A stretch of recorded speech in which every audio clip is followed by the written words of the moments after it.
En el regreso a clases, tu futuro no se detiene. Unidos, sociedad, gobierno y medios de comunicación, llevamos la escuela a tu televisión. Lunes a viernes desde las 8 de la mañana. Así, seguirás estudiando desde educación inicial hasta bachillerato, mientras podemos estar juntos otra vez. Consulta las guías para saber en qué canal y a qué hora le toca a tu nivel escolar y no te pierdas ni una clase, porque podemos estar a distancia, pero siempre estamos unidos. Gobierno de México.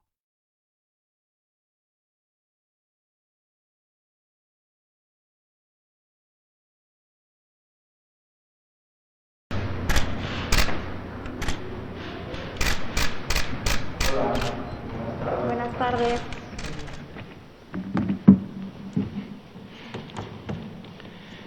Muy buenas tardes, tengan todas y todos aquí en Palacio Nacional y en sus casas. Estamos aquí en el Salón Tesorería. Hoy es sábado 5 de septiembre del 2020, Día Internacional de los Hermanos. Yo tengo dos, les mando muchos besos. Vamos a presentar la conferencia de prensa de todos los días sobre la epidemia de la COVID-19, enfermedad causada por el virus SARS-CoV-2. Tendremos dos componentes. Uno, el clásico, el componente de la actualización del panorama epidemiológico de la epidemia en México, y el componente temático tratará sobre mortalidad, el exceso de mortalidad. Nos acompaña el doctor Ruy López Ridaura, director general del Centro Nacional de Programas Preventivos y Control de Enfermedades, para presentar el análisis del exceso de mortalidad. Y tenemos el placer y el honor que nos acompañe también la doctora Lorena Rodríguez Bores, titular del Secretariado Técnico del Consejo Nacional de Salud Mental. Ella abordará el tema del manejo de duelo. Para no darle más vueltas, vamos a empezar. Yo tomaré la palabra para presentar el informe técnico. Y pues hoy 5 de septiembre, estamos en el día 98 de la nueva normalidad.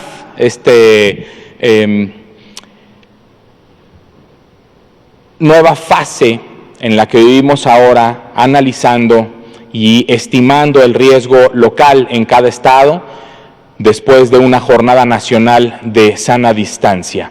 Esta es la conferencia vespertina número 190. La siguiente, por favor. Hasta el momento tenemos un total de 1.425.207 personas a las que se les ha estudiado, básicamente 1,5 millones de personas. Actualmente la positividad de la semana 34, que es la semana más actualizada que presentamos, es del 44%.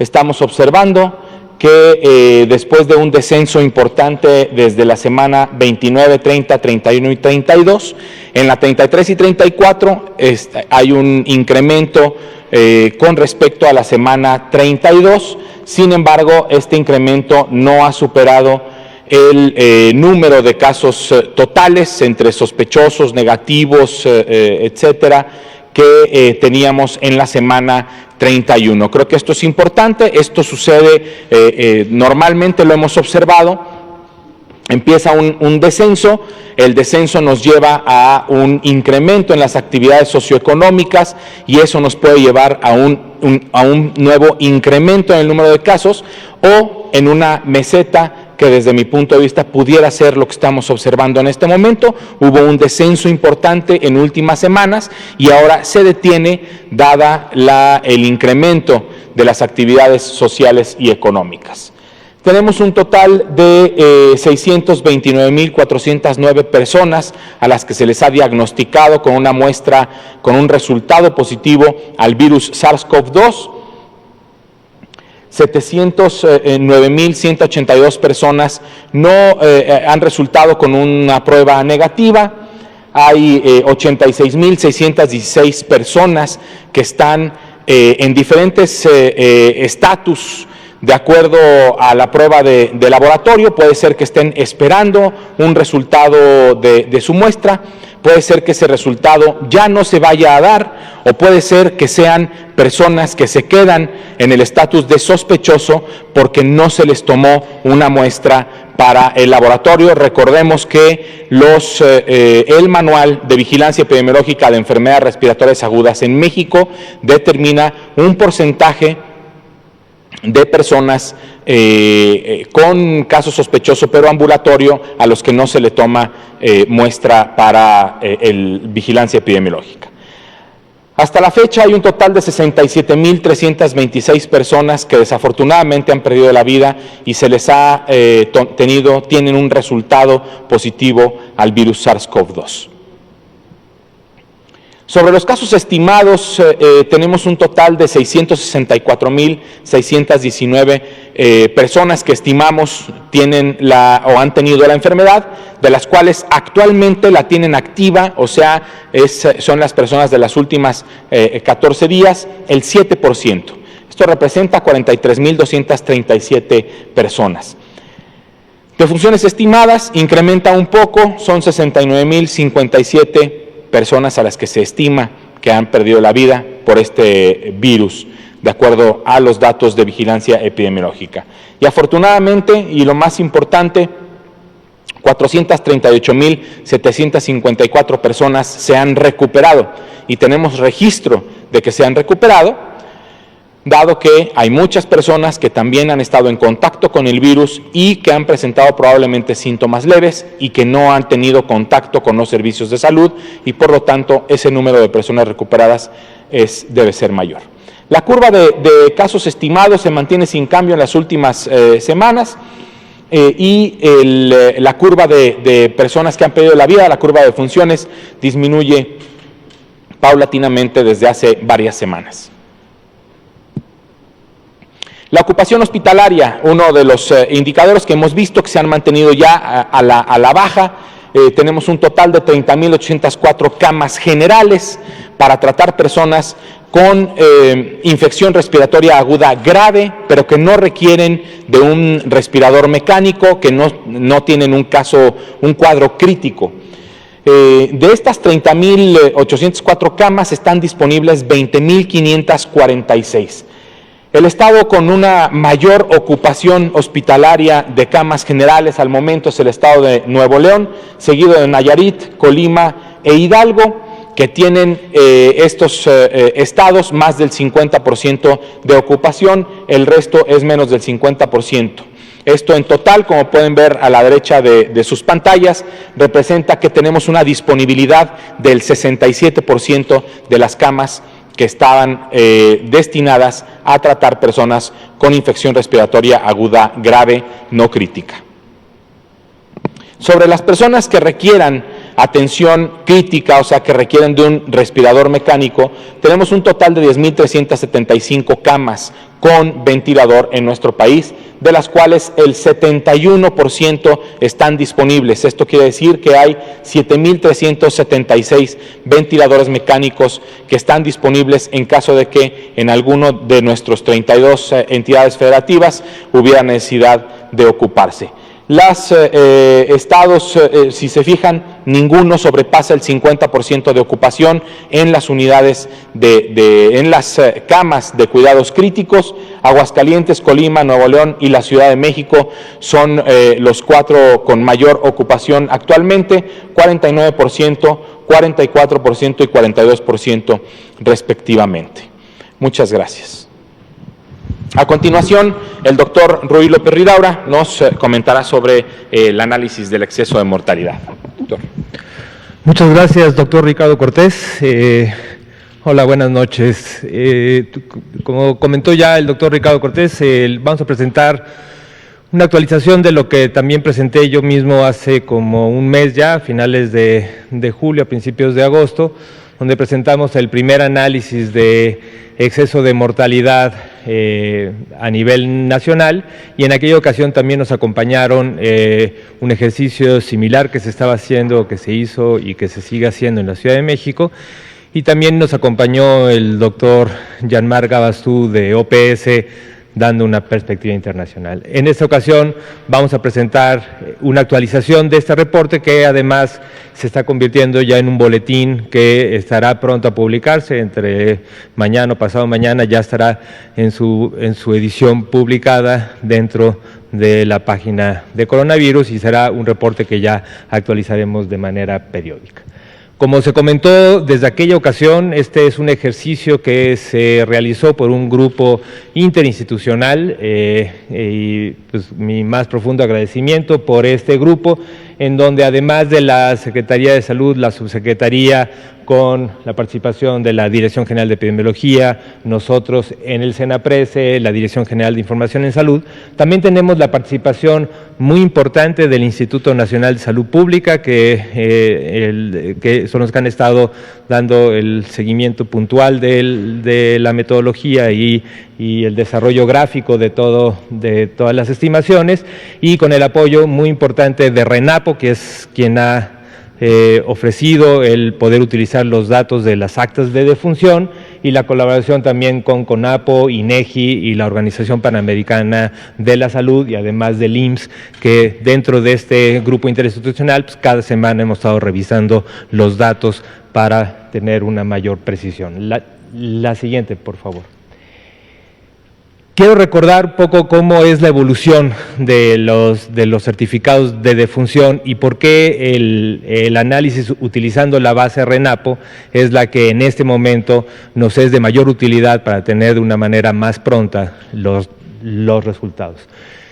Cuando una persona lamentablemente fallece, se extiende un certificado de defunción en la unidad hospitalaria, y del certificado de defunción hay varias copias que tienen diferentes rutas. Esto es un mecanismo que se ha utilizado ya desde hace ya tal vez más de una década, y en general tenemos 3 rutas principales. Una que se va directamente a la Secretaría de Salud, donde a través de un sistema que también está alojado en la Dirección de Epidemiología y en la Dirección General de Información de Salud, se utiliza, se codifica, se revisa y se evalúa especialmente aquellas muertes que son obligatorias de vigilancia epidemiológica. Otra ruta se va más hacia los registros civiles, y es lo que al final se registra a través de cada uno de los registros civiles en cada una de las entidades federativas, y RENAPO de alguna forma tiene la coordinación de poder obtener estos datos de acuerdo a colaboraciones o a coordinaciones con cada una de las entidades federativas. Y hay otra de las rutas que es directamente hacia INEGI, ya sea a través de aquellas defunciones que pasaron por el Ministerio Público, o también las defunciones totales, que al final es INEGI el responsable de la codificación final y la publicación final de las causas de defunción, después de hacer toda una serie de confrontas tanto con la Secretaría de Salud y con las diferentes fuentes para finalmente publicarlo. Es un proceso largo, la base de datos que tenemos publicada es la del 2018, supongo que pronto se podrá tener la del 2019, pero solamente para que se den cuenta que el poder contar con las cifras oficiales de las causas de muerte es un proceso muy complejo, largo, que implica la codificación, verificación de cada una de las causas que se plasman en el certificado de defunción, y después se decide cuál es la causa básica de muerte. Lo que sí es que las actas de defunción que se generan como la primera entrega, que es lo que se le entrega al familiar para tener el permiso de inhumación, es lo que se genera inmediatamente. Y es a través de esas actas de defunción, a través de los registros civiles y de la red que tiene RENAPO con un registro nacional, es como hemos hecho este análisis. La siguiente, por favor. Voy a recordar un poco la metodología. Recuerden que lo que estamos analizando aquí es el exceso de todas las causas. No estamos interesados, si nos gustaría estar interesados, pero en este momento, dado todo este proceso de verificación y codificación, que es largo, complejo y requiere más tiempo y requiere una colaboración mucho más de mayor precisión, solamente para este análisis tomamos en cuenta el número de muertes totales sin tomar en cuenta la causa de la muerte. Pero ¿cómo tomamos esto para hacer el análisis del exceso de mortalidad? Por Por un lado tenemos las defunciones observadas en el 2020, que son todas esas defunciones que están registradas en esta base de datos nacional del Registro Civil, que está coordinada y administrada por RENAPO. Y para cada semana RENAPO nos está enviando una base de datos actualizada y podemos clasificar todas las defunciones por el lugar de registro y la fecha de defunción. Y así las organizamos por semana epidemiológica. Por otro lado tenemos las defunciones esperadas. ¿Qué hubiéramos esperado hasta esa semana? Y esto es de acuerdo a lo que históricamente se ha registrado en el país. Y ahí utilizamos lo que INEGI, los últimos del 2015, 16, 17, 18, 4 años de las bases de INEGI, que nos permiten tener una idea de cuál sería el esperado para cada semana epidemiológica, lo que estaremos esperando para el 2020. Y el exceso de mortalidad, lo que es el número de las defunciones observadas menos las esperadas, y esta diferencia es lo que conocemos como el número absoluto de exceso de mortalidad, que se puede expresar ya sea en número absoluto o en un número de porcentaje de exceso. ¿Qué porcentaje adicional de lo esperado es lo que estamos observando? Lo que es muy importante también para que entiendan tanto ustedes como medios de comunicación, en la población general, es cómo interpretar. Lo que es muy importante es que estas muertes no solamente son aquellas que son explicadas directamente por la infección del virus SARS-CoV-2. Obviamente, estas son una parte importante y contribuye importantemente a este exceso de mortalidad, pero hay muchas otras posibilidades. Hay defunciones que se pueden estar ocurriendo por que la población se acerca o tiene una distancia mayor hacia acercarse al sistema de atención. También puede haber problemas para diferentes patologías durante la contingencia, y la contingencia misma ha hecho que la situación no sea la normal, la habitual. Y por eso también hay otras causas de muerte, no directamente asociadas al virus, pero sí asociadas o secundarias a la contingencia. La siguiente, por favor. Las fuentes, solamente para recordarlo, tenemos las fuentes de las defunciones registradas en esta base de datos. Aunque tenemos datos de las 32 entidades federativas, hemos hecho una serie de algoritmos para definir qué entidades o qué datos de qué entidades están listos para ser publicados o estimados, ¿no? Ahorita les voy a explicar un poco cómo decidimos esto. Pero en general tenemos una base del 2019 que nos permite también compararlo con el INEGI, y tenemos cada semana nos dan, y tenemos ahora todas las defunciones que se han registrado en cada una de las entidades federativas hasta el 28 de agosto, pero como también sucede con los datos de la vigilancia epidemiológica, que tenemos que recortar algunas semanas, aquí también recortamos algunas semanas y estamos presentando hoy los resultados hasta la semana 31. La vez pasada presenté los resultados hasta la semana 26, esos son los datos actualizados hasta la semana 31. Y así iremos actualizando semana con semana para que también todos ustedes tengan los datos más recientes. La siguiente, por favor. Realizamos un análisis de cada estado, de las bases de datos de cada una de las entidades federativas, y tenemos una serie de criterios que van a estar explícitos en el boletín que les menciono, donde principalmente lo que estamos viendo es la oportunidad y qué tan completas son las bases de datos que estamos recibiendo.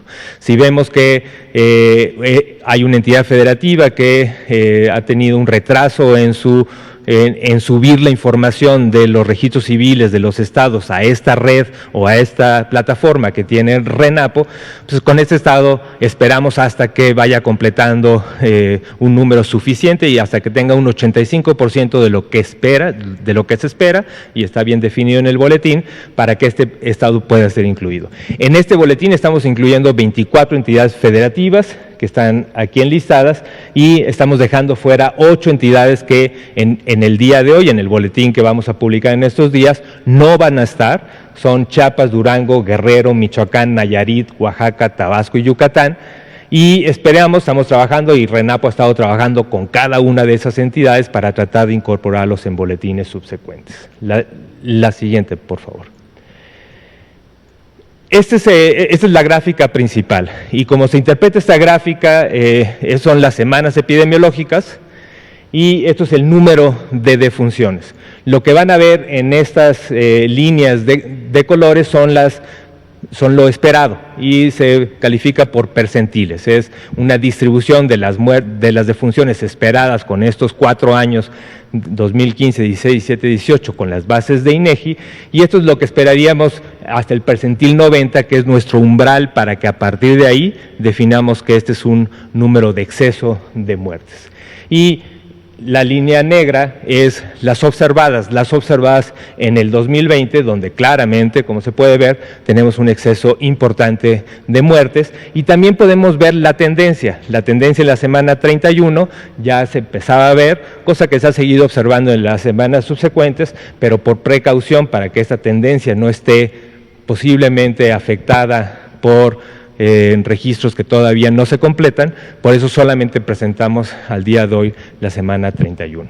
La siguiente, también van a ver en el boletín, vamos a presentar esa misma gráfica, pero dividida en hombres y mujeres, en donde se va a ver, y como se ha visto también en muchos otros lugares del mundo, el exceso de mortalidad principalmente en hombres. Eso ya se ha visto en los análisis de asociación de riesgo, pero aún en las mujeres tenemos una contribución importante de exceso de mortalidad. La siguiente, por favor. Y también vamos a presentar en el boletín por edad y sexo, en donde se va a ver claramente, como lo pueden ver en esta gráfica, dividimos en 3 grandes categorías o en 4 grandes categorías, aquellos 65 años y más, donde se ve un importante exceso, pero posiblemente el mayor porcentaje de exceso de mortalidad lo estamos observando en el grupo de 45 a 65 años, tanto en hombres como en mujeres. También observamos un exceso en edades más jóvenes, 20 a 44 años, y donde no se ha visto un exceso de mortalidad. Es más, aún tenemos este dato que estamos tratando de interpretar sobre número de muertes observadas que está por debajo de lo esperado, en este grupo de menores de 20 años. La siguiente, por favor. Y finalmente, la otra gráfica que presentamos en el boletín es una comparación entre lo que estamos viendo en exceso de mortalidad, que son los mismos números de las gráficas previas, y lo que se ha registrado en la plataforma del sistema de vigilancia. En el CISVER, que como se ha reportado día tras día, estamos reportando aquellas muertes confirmadas, en donde se tiene la confirmación de la infección por el virus SARS-CoV-2, y esto es lo que se presenta, que ya podemos decir confirmadas por COVID, pero todavía existe un tramo importante de otras muertes que pueden ser tanto aquellas muertes que directamente se asocian a COVID, pero no están registradas en nuestro sistema. Recuerden que también hay muchas razones por las que puede existir defunciones, ya sea que se encuentren defunciones en casa, defunciones en traslado o defunciones que no llegaron a registrarse en el sistema de vigilancia, pero también otras causas que también están secundarias a la contingencia, pero no secundarias o no directamente asociadas a la infección por el virus SARS-CoV-2. La siguiente, por favor. Finalmente, presentamos esta tabla, una tabla resumen, donde pueden ver que el exceso total de mortalidad que tenemos hasta la semana 31 es 122.765 muertes de exceso, lo que representa es un 59% de lo esperado, casi un 60% de lo esperado a nivel nacional. Cuando lo vemos por sexo, vemos que sí, es un 70% de lo esperado en los hombres contra un 47% en las mujeres, y cuando lo vemos por rangos de edad, vemos que el mayor exceso de mortalidad, como ya se los había dicho, está en el grupo de 45 a 64 años, con 51.826 muertes de exceso, que representa un 65%, y en los otros grupos, 20 a 44, 40% de exceso, y 65 más, 31% de exceso. La siguiente. Solamente, es el mismo resumen, lo que estamos viendo, y realmente lo que es muy importante también que entiendan es que puede ser que no sea compatible con el total de muertes registradas en el CISVER, porque estos solamente son 24 entidades federativas. Entonces, cuando quieran ver, lo que tenemos es que para esas 24 entidades federativas, hasta la semana 31, teníamos 44.195 muertes registradas en el CISVER, y ese es el número que tiene la misma rango con las 122.765 que estamos reportando en este momento. Y también tenemos cuál es la semana que hubo con mayor exceso. En este momento sigue siendo la semana 29, que fue la semana donde tuvimos hasta un 102% de exceso de mortalidad en esa semana con lo esperado de los años previos. La siguiente, por favor. Solamente también, esto ya no lo presentamos en el boletín, pero solamente aquí lo presentamos para que se den cuenta que el análisis de exceso de mortalidad es un análisis que se está haciendo en diferentes regiones del mundo. Es una cosa que no se registra de manera consistente y la metodología ha sido muy variada y el tipo de indicadores que se manejan son variados, entonces también es complicado el poder tener una comparación directa, país con país, región con región. Uno de los esfuerzos más importantes o más consolidados es un esfuerzo que está coordinado por un grupo en Europa que ha tenido es un sistema de monitoreo europeo que tiene esta gráfica que es muy representativa, que es lo que pasa todos los años. Recuérdense que todos los años hay algo de exceso de mortalidad por influenza, pero claramente son las épocas invernales donde se esperan los excesos de mortalidad en ciertas estaciones del año, pero en este año, en estos países europeos, vemos como después del pequeño pico de influenza, hay un gran pico de exceso de mortalidad en los países europeos que están registrados en este sistema de monitoreo. La siguiente, por favor. Este sistema también, y esto lo pueden ver directamente en esta página web, que es el sistema de monitoreo europeo, donde también semana con semana van haciendo una actualización de sus datos, donde también presentan datos muy similares en diferentes grupos de edad, donde también se ve que de los grupos con mayor exceso de mortalidad son, aunque se tiene mucho exceso en edades adultos mayores, también tienen en adultos jóvenes también tienen y presentan un exceso de mortalidad. La siguiente, por favor. Y también ellos también utilizan esta forma de graficarlo, donde ponen cada uno de los países. Aquí también el Economist ha hecho un esfuerzo para tratar de juntar otros países fuera de Europa, y lo que están reflejando aquí es una forma de verlo, es qué tanto exceso de mortalidad hay en cada una de las semanas, en cada uno de los países, donde aquí también están incluyendo, aunque no son semanas, sino son meses, países en América Latina. Y dependiendo del color es qué tanto exceso de mortalidad. Esto se compara con la siguiente gráfica, que también la presentamos nosotros en el informe, donde presentamos las 24 entidades federativas. También tenemos esta escala, dependiendo de qué tan rojo es qué tanto exceso de mortalidad hubo en cada una de las entidades federativas, y podemos ver cómo hay ciertas entidades como el Distrito Federal que tuvo un momento muy importante de su exceso de mortalidad, pero que también ha ido descendiendo claramente en las últimas semanas. En cambio, hay otras entidades como Campeche, que hasta la semana 31 había estado todavía en un momento importante de exceso de mortalidad. La siguiente, por favor. No voy a pasar, estos son nada más para que sepan, en el mismo boletín vamos a presentar estas gráficas para cada una de las entidades federativas, donde se van a presentar de manera igual, lo mismo, son el mismo tipo de gráfica que describí para el problema nacional, con el periodo donde se están calculando los excesos de mortalidad y la gráfica donde se puede ver el pico de exceso y la tendencia de exceso, y vamos a tener aquí las 24 entidades federativas que por cuestiones de tiempo no voy a presentar en este momento, pero que ustedes van a ver en los próximos días, entre mañana y pasado mañana, en el boletín cada una de las 24 entidades que están incluidas, para que puedan observar en cada entidad cuánto exceso de mortalidad se calcula para la entidad y qué porcentaje de exceso se está calculando para cada una de ellas. Muchas gracias. Muchas gracias al doctor Ruy López Ridaura por esta actualización. Recordemos que es la segunda vez que se presenta este informe, este análisis de exceso de mortalidad. Y antes de pasar la palabra a la doctora Lorena Rodríguez Bores, pues me gustaría también comentar que un agente biológico nuevo que se introduce a nuestro mosaico virológico, que se introduce del reino animal salvaje a los humanos,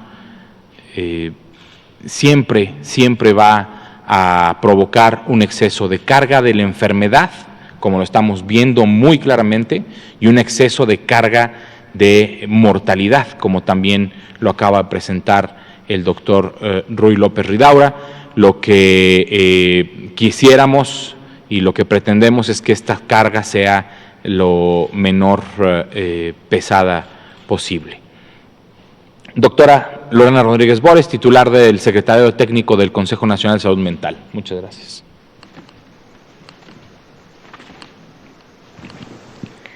Buenas noches, muchas gracias. Buenas noches a todos. Bueno, el día de hoy vamos a platicar un poquito acerca del duelo en estos tiempos de pandemia. La idea es brindarles algunas recomendaciones que vamos a ir viendo poco a poco. Pero bueno, no sobra recordar que estamos viviendo una situación extraordinaria, una situación fuera de precedentes que realmente ha constituido un desafío no nada más sanitario, sino a nivel personal, económico, comunitario y por supuesto en el que todos hemos tenido pérdidas, no nada más pérdidas desafortunadamente humanas, sino también pérdidas económicas o pérdida de la libertad de salir sin un miedo a ser contagiado. Realmente, además de la propia pandemia, las situaciones que se tuvieron que adaptar, como fue las medidas de sana distancia y el confinamiento, también han contribuido a que estos procesos de duelo puedan estar un poco alterados. Existen también modificaciones personales que hicimos en nuestras vidas que también pueden afectarnos. Y bueno, este fenómeno de la pandemia también lo que hizo es que tuvimos necesidades de atención sin precedentes a nivel hospitalario, a nivel de la atención médica, tanto preventiva, pero también de atención, y que eso también ha generado mucha carga en nosotros. Y por supuesto, esto generó en nosotros, además de una respuesta física en quienes tenían o adquirían la enfermedad, pero en todos hubo respuestas psicológicas y conductuales particulares de las que ya hemos platicado aquí previamente, el afrontamiento al pánico, etcétera. La que sigue, por favor. Algunos conceptos, bueno, el duelo es un proceso en el que toda persona pasa tras una pérdida.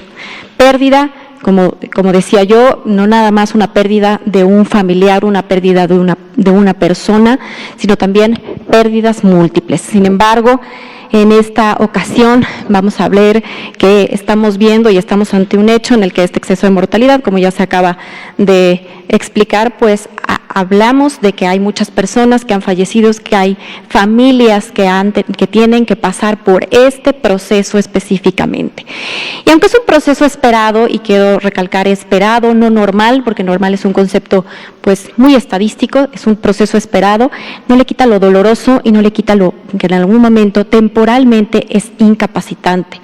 No porque todos pasemos, o bueno, vamos a pasar en algún momento por el duelo, quiere decir que todos lo vamos a procesar de forma igual, es diferente en cada persona y eso siempre tenemos que tenerlo en cuenta en la parte individual.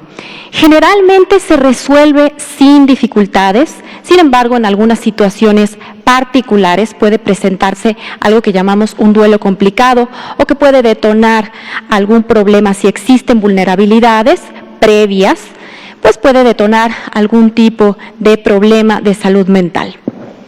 La que sigue, por favor. Algunas de las fases por las que pasa una persona en duelo, y ejemplifico las de la doctora Elizabeth Kubler-Ross, existen muchas teorías desde Freud, Bowlby, varios explican varias fases, sin embargo esta es un poco la que más es popular y la que más se explica, que son diferentes fases por las que puede pasar tanto una persona ante su propio duelo como un doliente. Son las fases de negación, en la que hay una incredulidad ante el hecho de la muerte o la pérdida. La ira que genera puede ser tanto una ira verbal, pero a veces también hay expresiones físicas de esta enojo ante el hecho de la pérdida. La negociación a veces se refiere a esta parte como si yo hubiera hecho esto o si hago esto, y tiene la finalidad de retrasar un poco el proceso del duelo. Viene la fase de depresión, que no significa depresión como la entendemos, como una enfermedad, una alteración en salud mental. Se refiere precisamente a la expresión de estas emociones como desamparo, desesperanza y por supuesto tristeza que acompañan esta pérdida. Y finalmente es la aceptación, que es poder vivir en el presente con esta pérdida. Estas fases no son consecutivas, no quiere decir que uno pasa directo de la otra, y que no se presenta, se tienen que presentar todas absolutamente en una persona que esté en este proceso. Hay personas que no presentan alguna de estas etapas, hay personas que pueden pasar por algunas y regresar a otras. Sin embargo, es simplemente para entender cómo es este proceso. La que sigue, por favor. ¿Qué pasa en la pandemia? Bueno, creo que así como decía que algunas situaciones especiales pueden afectar, pues realmente estamos viendo que muchas personas en esta etapa de pandemia pueden pasar el duelo en el aislamiento. Sabemos que muchas personas vieron fallecer a sus familiares en condiciones en hospitales, en centros de atención, donde muchas veces se restringía el acceso por prevención de infección, por el manejo sanitario, y esto, bueno, puede ser que afecte, ya que estamos viendo muchas familias, muchos dolientes que están llevando el duelo en aislamiento sin poder ver a sus seres queridos. Entonces es importante saber que en esta época va a haber alguna modificación, o estamos viendo modificaciones en el proceso de duelo debido a esta característica de la pandemia. La que sigue, por favor. Y bueno, yo quería, como les dije al principio, traerles algunas recomendaciones para las personas que van a acompañar a los dolientes. Y no son recomendaciones para personal de salud mental. Puede que la persona, no tienen que ser psiquiatras o psicólogos para llevar a cabo también muchas de estas recomendaciones. Le hablo a las personas que van a acompañar, los amigos, los otros familiares, cómo poder acompañar a un doliente.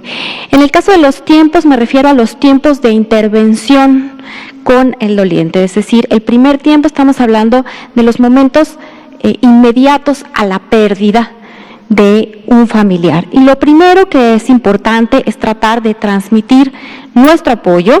Eso es importante, el decir y favorecer que nuestra presencia pueda generar en el doliente el hecho de que entienda o que sepa que hay una red de apoyo. Por supuesto, el fallecimiento, el duelo, puede ser una experiencia compartida y acompañada y puede dejarse contener siempre y cuando el doliente se deje acompañar. Es importante ser empáticos, no nada más verbal, sino también físicamente, y siempre favorecer la compañía. Es importante que el apoyo emocional del apoyo emocional va a depender el proceso, es decir, de qué tanta la persona se deje contener, se deje apapachar, también puede depender de ello este proceso de duelo. En cuanto a la personalidad y los mecanismos de afrontamiento, se refiere a que la persona o todos vamos a experimentar cosas dependiendo a lo que tenemos, es decir, a nuestra forma de personalidad, a nuestros mecanismos de afrontamiento, en nuestras herramientas. Entonces, es decir, con eso, con lo que traemos, es con lo que lo vamos a afrontar. Entonces, eso hace que varíe, es decir, el duelo no es, más bien el duelo es un traje a la medida, es decir, no porque le pase a muchas personas y a personas en la misma familia quiere decir que lo van a vivir en una misma forma, no es uniforme, es un traje hecho a la medida. Es importante entender que cuando estamos ante una pérdida, siempre hay dos cosas que queremos o que necesitamos como personas, como seres humanos, que son la fe y la esperanza. Esos dos elementos nos ayudan a afrontar también la adversidad y a sentirnos menos vulnerables. Sin embargo, es importante que en este momento no demos falsas esperanzas. Es importante también ayudar a validar las emociones del doliente y nombrarlas, ayudarlos a reconocerlas y no invalidarlas, no decir no te sientas triste, no es momento de llorar. Realmente es importante simplemente acompañar y validar la emoción que presenta el doliente. Y es una etapa en la que también es importante que el doliente haga las preguntas que tenga que hacer. Podemos tener o no las respuestas, pero es importante que esta parte catártica se deje fluir en la parte en la persona que está llevando el duelo. La que sigue. El segundo tiempo se refiere a los tiempos de los rituales, estos actos simbólicos que van a ayudar al proceso del duelo y que van a ayudar y promover la expresión de emociones, pueden generar reparación, estabilidad y sobre todo promueven el acompañamiento. Los rituales van a variar dependiendo de las religiones, las creencias, la cultura. Sin embargo, en esta etapa de pandemia hemos visto que estos rituales, muchas veces por las medidas sanitarias, pues se han visto modificados. Sin embargo, es importante a la hora de acompañar, tratar de fomentar si pueden ser aplazadas o si pueden tener algún otro formato.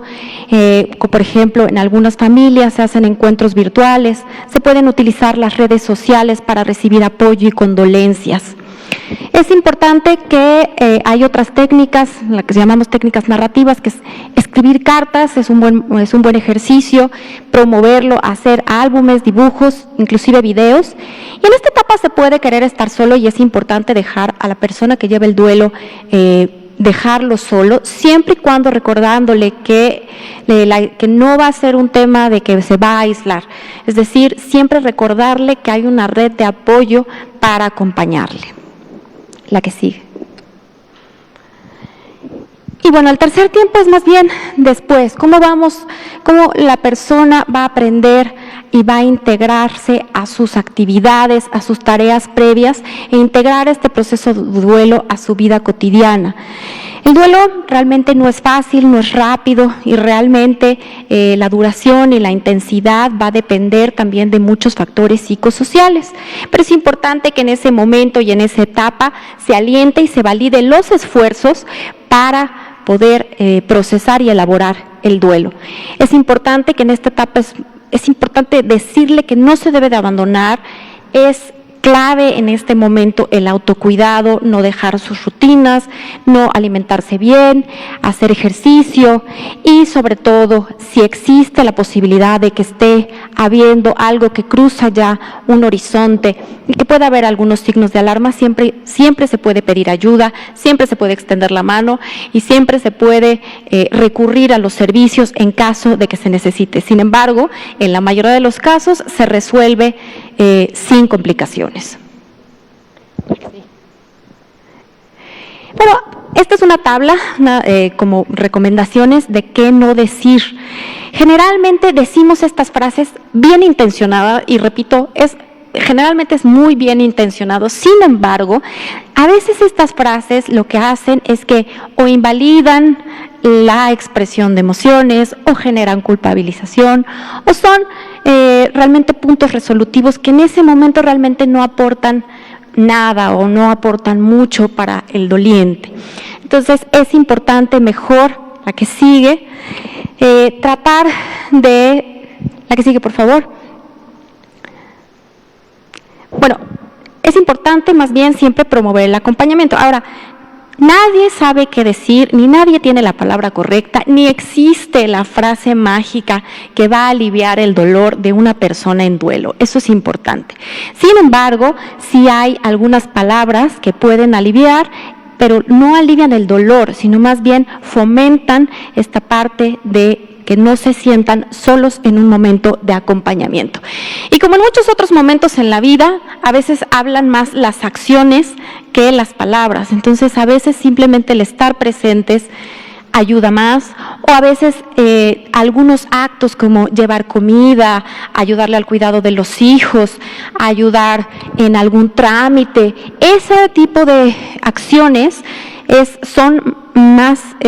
ayudan más al proceso que a veces algunas otras frases que, insisto, aunque son bien intencionadas, no aportan mucho al proceso. La que sigue. Y bueno, un poquito acerca de, tocando brevemente algunas poblaciones especiales. ¿Qué pasa con los niños? Bueno, siempre surgen las dudas. ¿Qué pasa cuando hay una muerte, una pérdida de un familiar alrededor de niños pequeños? ¿Cómo explicar la muerte a los niños y niñas? Bueno, va a depender también del desarrollo y de la etapa del desarrollo en el que están los niños. Sin embargo, los niños realmente viven el duelo, solo que desde un escenario diferente, un escenario que va a depender de esta etapa del desarrollo. ¿Cómo podemos esperar la reacción? También va a haber expresiones emocionales de acuerdo al desarrollo. ¿Quién debe de dar la noticia? Muchas veces es importante que se dé la noticia de forma calmada, y si uno no puede en ese momento mantener un poco la calma, buscar algún familiar que pueda expresarle la noticia, siempre sin invalidar las emociones propias y del menor. Esto está bien, yo enfrente de los niños, lo que estoy diciendo, no es un momento para invalidar las emociones, simplemente es importante explicarlas. Realmente la mayoría de los niños pueden entenderlo si se les da una explicación también de la irreversibilidad. Y lo más importante es ser honestos y evitar los eufemismos, evitar a veces expresiones que son propiamente culturales y que se entienden a veces desde una perspectiva de creencias. Sin embargo, damos falsas esperanzas. Y bueno, también es importante dejarlos hacer preguntas, y cuando no tengamos las respuestas, expresarles que no tenemos esa respuesta. Sin embargo, que también les compartamos nuestra emoción, y sobre todo integrarlos a los rituales si es que quieren. Si no desean, igual respetar los deseos de no ser integrados en los rituales.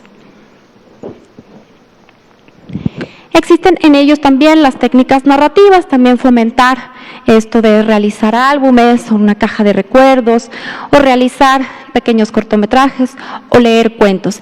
Si la persona o los padres o los tutores no saben a veces muy bien cómo explicar, también existen libros de apoyo para poder explicarle a los niños acerca de la muerte y del duelo. La que sigue. Los adolescentes es una población que también hay que acompañarles, y generalmente van a tener una expresión emocional más intensa, tienden a la irritabilidad o tienden al aislamiento, y el cual hay que respetarlos, pero nuevamente hay que promoverles que en este momento hay una red de apoyo, que no se les debe de dejar solos. Tener en cuenta que sí, la verdad es que el duelo a veces sí puede constituir un momento de riesgo para algunas prácticas desadaptativas, como puede ser el buscar sustancias o inclusive abusar de ellas. Se les debe de informar en todo momento acerca de lo sucedido, acerca de lo que pasó, y eso también va a disminuir a veces el aislamiento. Y es importante dejarlos que ellos mantengan contacto con su propia red de apoyo entre pares. La que sigue. Con los adultos mayores es importante recalcar que el mayor de los riesgos en esta población es el abandono y es el aislamiento. Entonces es justamente lo que hay que evitar en esta población, y específicamente la pandemia y el confinamiento aumentó este riesgo, pero es importante que tengamos en cuenta que el envejecimiento no es un proceso normal, pero no es sencillo, y realmente cuando se enfrentan a la muerte de alguien cercano, también a veces pone en un punto de conciencia la muerte propia. Entonces es importante apoyarlos, es importante acompañarlos, mas no sobreprotegerlos. A veces escuchamos pues ya está grande, entonces mejor no le damos la noticia de alguna muerte. Es importante, volvemos a lo mismo, no dar falsas esperanzas, ser honestos. En esta población también se ve alterado, se ven muchas expresiones físicas de fatiga, de sueño, falta de apetito, que en estas fases puede ser un proceso esperado. Sin embargo, hay que tener vigilancia. Es importante explicarles de la red de apoyo y sobre todo favorecer que sigan con sus actividades diarias. Esto también es parte de no sobreprotegerlos, no por pensar que se encuentran en duelo, no deban de realizar sus actividades. Y es importante también brindarles toda la información y aclarar sus dudas.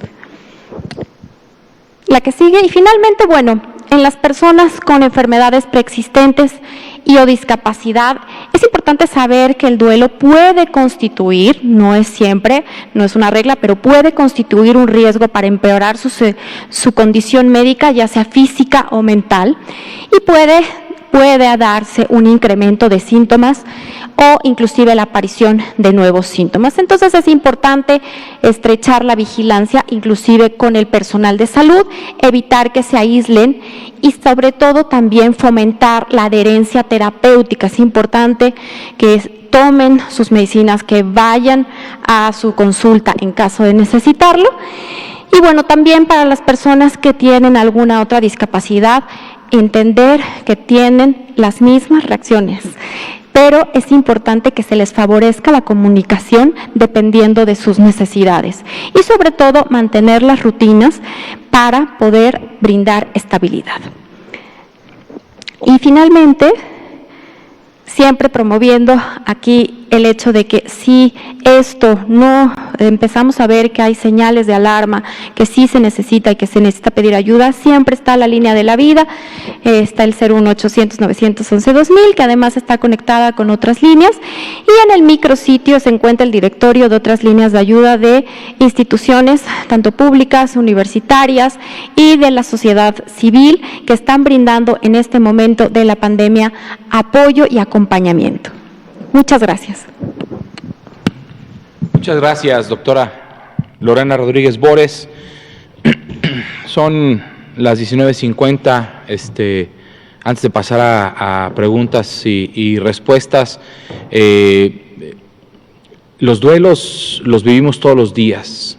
Cualquier pérdida nos debe llevar a un duelo, nos lleva a un duelo. La pérdida de la vida, de un ser querido, puede ser la mayor de las pérdidas, pero también depende de cada persona. Hay que recordar, cada uno de nosotros somos diferentes, y la pérdida del trabajo, la pérdida de la pareja, de la relación, un divorcio, lleva a un proceso de duelo importante, particularmente ahorita cuando se dio la noticia de un evento de salud pública de importancia internacional que sucedía en la República Popular de China, y empiezan las noticias a manejarlo, y empezamos a recibir más información.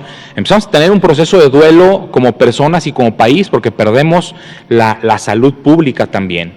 Perdimos, como lo comentó la doctora Lorena Rodríguez Bores, la libertad. Al momento en que dijimos hay que quedarnos en casa, se pierde la libertad, es un duelo diferente. Entonces, esto que nos acaba de presentar la doctora Rodríguez Bores es importantísimo para tomarlo en cuenta, no solo por la pérdida de la vida de algún familiar, sino por cualquier otra pérdida, porque también depende de la edad en la que uno está. Las pérdidas son diferentes. Los adolescentes y las adolescentes suelen tener unas reacciones a pérdidas que una persona menor no tendría, o una persona mayor diría probablemente que exagerado. Entonces no hay que hacerlo así, hay que darle su lugar a cada pérdida que cada persona tiene, y sobre todo seguir estas recomendaciones, hablar la línea de la vida, ingresar al sitio coronavirus, donde tenemos mucho material y queremos tener más para que sea de apoyo a todas las personas que están enfrentando alguna pérdida. Pues son las 19:53, si hay alguna pregunta, adelante, por favor. Buenas noches, muchas gracias. Arturo Contreras, de Pie de Página. Hay 8 estados que no están reportando sus cifras al RENAPO, ¿no? ¿Esto por qué pasa y cuándo deben de reportarlas o por qué deben de reportarlas? Y si se tiene todos los años un exceso de muertes por influenza, ¿podemos esperar en el futuro tener excesos de muertes por COVID, no solo como los que tenemos ahora, sino como una situación estacional continua? Y una última, solo para confirmar, en las gráficas que nos mostraban en 2 colores, en rojo y en gris, en las que se tenía confirmados los casos que sí son por COVID, Supongo que se van a confirmar el resto de los que también sean por COVID y de los que sean por otras causas en un futuro cercano, como cuándo podría ser esto. Eso, nada más. Muchas gracias por las preguntas. La primera, los estados, los registros civiles dependen de los estados y el esfuerzo de RENAPO que empezó desde el año pasado fue el tratar de coordinar los datos que están siendo incluidos en cada uno de los registros para poder generar esta base de datos nacional.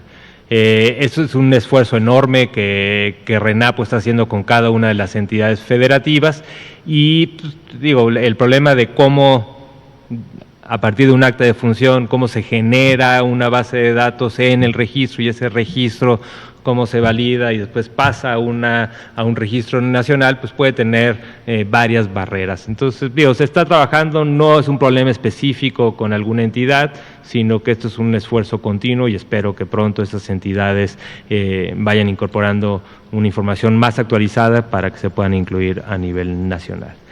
La segunda pregunta, es un fenómeno nuevo, todavía sería difícil pensar que ya podemos tener una expectativa de cómo se va a comportar de manera periódica el SARS-CoV-2. Se ha mencionado, tenemos que estar conscientes que es muy probable que esto sea una cosa que vamos a tener que estar viviendo con ello año con año, pero sobre su carácter estacional, sí se ha visto que no tiene, por lo pronto no hay ninguna evidencia de un carácter estacional, pero tampoco sabemos cómo se va a comportar en un futuro. Entonces sería demasiado prematuro el tener una expectativa de qué va a pasar con estos posibles excesos año con año secundarios a COVID. Y la tercera pregunta, muy importante, sí, esa gráfica lo que muestra en rojo es las defunciones ya confirmadas por SARS-CoV-2 y el remanente. Es una cosa que se va a ir registrando poco a poco. Hay varios procesos. Hay un proceso que también se ha comentado, que ahora no lo describí, que es el proceso en el que se logra la dictaminación de cada una de las defunciones que entran en este proceso un poco más rápido que el resto de las defunciones, que son aquellas defunciones de vigilancia epidemiológica, y en cada una de las jurisdicciones, en cada una de las unidades hospitalarias, jurisdicciones y estados existen comités que están haciendo estas evaluaciones y dictaminaciones, tomando en cuenta el certificado, pero muchas veces también expedientes clínicos, si es que lo hay. Y ese es un proceso que se va completando y posiblemente en los próximos meses podemos ir dando un avance, pero ya la dictaminación final de cuáles fueron las causas de esto, creo que eso va a tomar tiempo porque no todo se puede hacer por estos comités de dictaminación. Gracias. Sí, antes de la pregunta sobre influenza y el exceso de mortalidad que causa, el exceso de carga de enfermedad que causa cada temporada, cada periodo otoño-invierno. En realidad decimos es la temporada de influenza porque es el virus que más se tiene dentro del mosaico virológico, pero en esa carga de enfermedad de años anteriores está influenza, está metaneumovirus, rinovirus, parainfluenza y todos los potenciales virus y bacterias que pueden provocar una neumonía, ¿sí? Que al final de cuentas es el cuadro grave, ¿sí? Que puede resultar en una defunción. Si, como dice, si y solo si tuviera el mismo comportamiento que se tuvo con la influenza H1N1, recordemos que también empezó en marzo, abril, ¿sí? Y después se habituó a el resto de subtipos de influenza. Si este coronavirus tiene el mismo comportamiento, lo que en un futuro vamos a ver es las mismas gráficas, cuál es el exceso de mortalidad por influenza y neumonía, que así se catalogan de acuerdo a la clasificación internacional de enfermedades, exceso de mortalidad por influenza y neumonía, y con los datos de la vigilancia epidemiológica Centinela tendremos este exceso se debió en tal porcentaje a influenza, en tal porcentaje a SARS-CoV-2 seguramente, y en tales porcentajes al resto de los virus respiratorios. Adelante, por favor. Oscar Sosa, para Alerta Digital. Buenas noches a todos. Mi pregunta es referente a la salud mental. ¿Cómo una persona puede pues contar con las tecnologías de la información? Nos acaban de dar un número telefónico y una página electrónica. Quien entra en la extrema pobreza y tiene ese problema, ¿qué es lo que puede hacer para poder curarse o de esa forma enfrentar la situación en materia de salud mental? Sí, bueno, los números es sobre todo para la asistencia en caso de que alguien necesite o que se sienta en crisis, no nada más por duelo, sino, como lo decíamos al principio de la pandemia, por algún tema de pánico. Y realmente, si nosotros marcamos la línea de la vida, también se divide en varias opciones. Opción, por ansiedad, la otra es por riesgo suicida, la otra es por alguna situación de violencia y otras son situaciones generales. También estaban habilitadas algunas líneas para personas con discapacidad y realmente a través de una colaboración interinstitucional a partir de la emergencia de coronavirus, también algunas líneas se han adherido, como el Consejo Ciudadano, entonces también se pueden derivar o canalizar las llamadas ahí. Si nosotros nos metemos al micrositio, también está un directorio donde no nada más está la línea de la vida y otras líneas asociadas, sino en general muchas asociaciones. Está la línea de la Secretaría de Marina, está la de las comunidades universitarias y del Politécnico, y también varias de las asociaciones civiles que brindan en este momento atención. Entonces, la idea cuando uno marca es si existe alguna situación en la que se puede dar en ese momento una atención en crisis, una atención de primera ayuda psicológica, una atención en crisis en ese momento. Si no, si tiene otro requerimiento, muchas veces se puede derivar. Si existe la necesidad de alguna atención especializada, también se puede derivar a algún establecimiento en caso de que sea aquí en la Ciudad de México, o si no, se le puede brindar alguna información de cómo puede obtener servicios de salud mental en otros lugares. Sí. Muchas gracias, doctora. Acercarse a los servicios de salud, acercarse a los sistemas estatales y municipales DIF, siempre podrá ser una de las opciones que pueda tomar alguien que decide o no llamar a la línea de la vida o no tomar las alternativas que se presentan en la página web. Siempre hay otras opciones de contacto directo. Bien, pues son las 20:02. Muchísimas gracias. Terminamos aquí. Gracias a todas y todos. Hasta luego.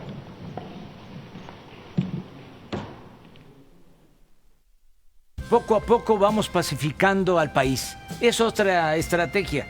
Es trabajar de día y de noche para garantizar la seguridad de nuestro pueblo. Es atender a los jóvenes que tengan posibilidad de estudiar, de trabajar. Y algo muy importante, que ya no sea la delincuencia la que gobierne en México. Nunca más García Lunas en el gobierno. Segundo informe. Gobierno de